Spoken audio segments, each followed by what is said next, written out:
Kosovës për vitin 2015. Rendi i ditës për seancën e sotme është përgatitur nga Kryesia e Kuvendit. Konstatoj se në sallë janë të pranishëm 99 deputet. Andaj, fillojmë me punimet e seancës plenare.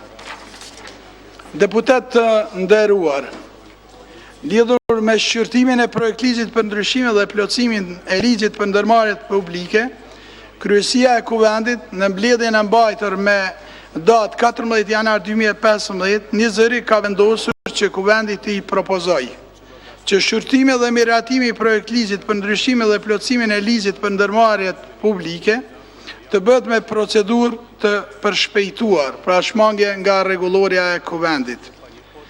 Po ashtu edhe Komisioni Funksional për Zhvillim Ekonomik, Infrastrukturë, Tregti dhe Industri ka propozuar që shqyrtimi dhe miratimi i projektligjit për ndryshimin dhe plotësimin e ligjit për ndërmarrjet publike të bëhet me procedurë të përshpejtuar, pra shmangje nga rregulloria e Kuvendit. Në ndërkohë, qeveria si sponsorues i këtij draftligji ka një propozim tjetër. Kisha ftu kryeministrin Isa Mustafa që para deputetëve të Kuvendit ta paraqesë dhe arsyetoj propozimin.